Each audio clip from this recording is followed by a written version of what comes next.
G'day and welcome. I went a little long on the last video. I didn't mean to, but you know, both topics are usually pretty long topics. But this one I'm going to try to keep it kind of short.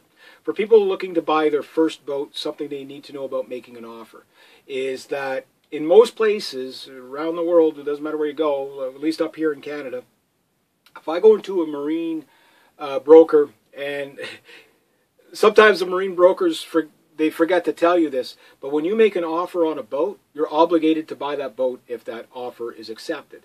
So don't make an offer on like 10 boats, because people will get caught that way. They're like, oh, I like that boat, I'll make an offer.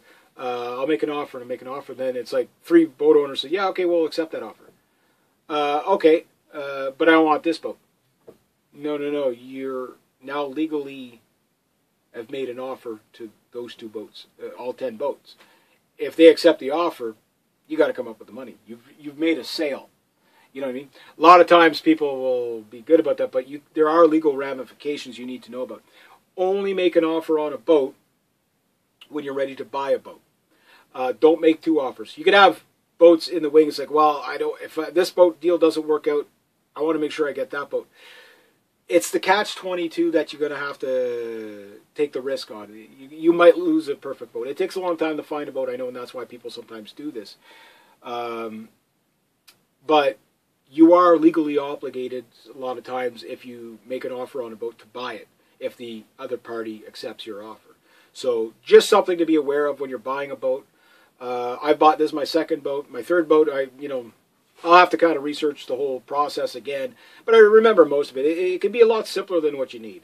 What I would look for is a boat ready to go, even if it was a little bit less boat, better quality. A little bit cosmetic work here, not a big deal. It doesn't necessarily have to already be sitting in the water, but if it's already got the survey on it, you kind of resurvey it yourself again, and you know what you're looking for, and there's nothing of any structural problems to put the boat in the water. Use the boat the way it is the first year. But before you make an offer on the boat, just keep in mind that if that offer is accepted, you're obligated to buy that boat. That's the whole point here.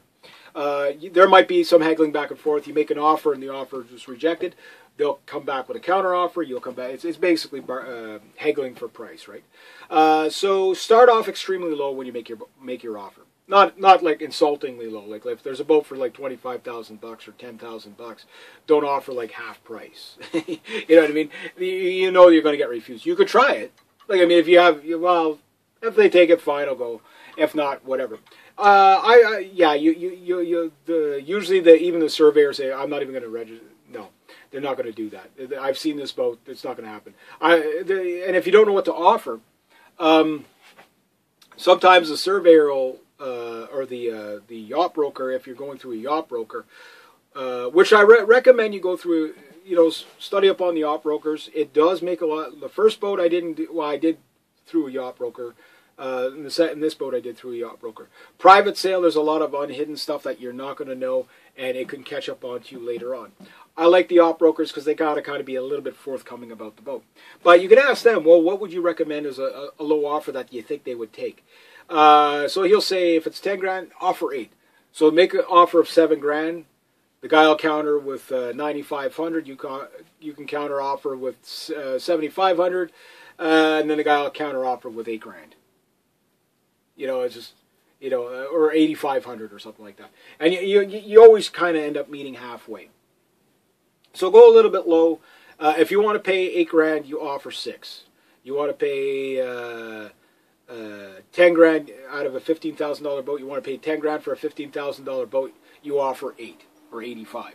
And you might work your way up there. But a lot of times, they'll counter, their first counter will give you an idea whether hot or cold, if you're in the ballpark. If they're countering in thousands and you're countering in 500s, chances are you're going to have to go up quite a bit before they'll even take your offer seriously. And usually you get maybe 2 offers. After the second offer, even the yacht brokers say, well, no, you're wasting our time. Like, it's start here, whatever. They'll come this way. They'll tell you what they really want for the boat after maybe 1 or 2 offers. So anyway, I'll leave it at about that. But just be aware that if you make an offer on a boat, you are legally obligated to buy that boat. if the offer is accepted. It might be different in other places, but up here in Canada, it's like that. I'm pretty sure it's the same down in the States and in most of the Western world. Yeah, so I think that's an important topic that people, I don't see the sailing community really talking about, of making offers on a boat that much.